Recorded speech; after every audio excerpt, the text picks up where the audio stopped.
They don't break in. They don't force their way inside. They knock. And the people who have opened that door all say the same thing. The fear didn't start when they saw the eyes. It started before. Tonight, we're talking about one of the most unsettling modern legends, the black-eyed children. They look like ordinary kids. They speak politely. They ask for help. But something about them feels wrong in a way people struggle to explain. And across decades of stories, one detail never changes. They cannot come inside unless you let them. Witnesses describe the same moment again and again.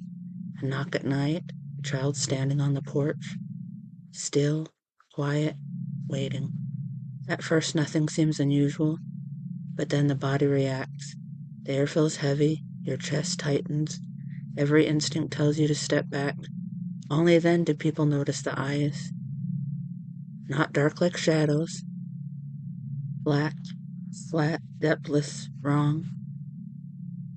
As if light goes in and never comes back out. The black-eyed children don't wander neighborhoods. They appear at boundaries, front doors, windows, car doors, and empty parking lots. Places where one space becomes another. They ask politely, "Can we come in? We need to use your phone." Our parents are nearby. And if you hesitate, they wait. One of the most widely known accounts comes from journalist Brian Bahill. Late at night, while sitting alone in his car, two boys approached and asked for a ride. Before he noticed anything unusual, fear hit him, sudden and overwhelming. When he looked closer, he saw their eyes, completely black. He knocked.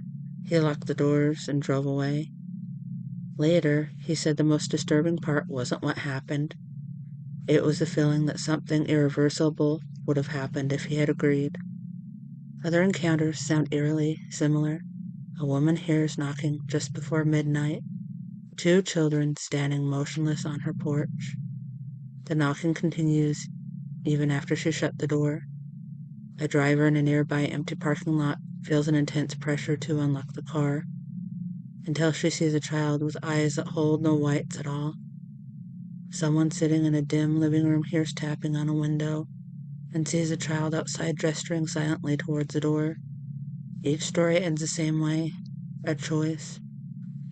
Across folklore, there are stories of beings that cannot enter a protected space without permission. They knock, they ask, they wait.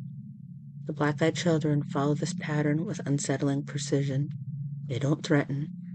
They rely on empathy, on hesitation, on the instinct to help someone who looks vulnerable. Because the danger isn't forced, the danger is consent. One story appears only occasionally, shared quietly, often without names. A man living alone heard a knock just after midnight. A single child stood on his porch. No coat, no breath in the cold air. The child asked to come inside. He almost said yes. Then he saw the eyes, black, empty. He closed the door. The knocking stopped immediately. Hours later, just before sunrise, he opened the door to check the porch. Nothing was there. But when he turned back to go inside, he realized the door was already slightly open. At some point during the night, it had not been fully closed. Stories about the black-eyed children don't end with violence. They end with hesitation, a moment where instinct and kindness collide. A knock in the dark, a child waiting patiently, and a choice that has to be made freely. Because some things don't need to break in. They just need you to let them in. If you've ever heard stories like this or something similar has happened to you, and if you're new here, this is My Crimany. We explore the stories that live between fear and curiosity. I'll see you in the next one.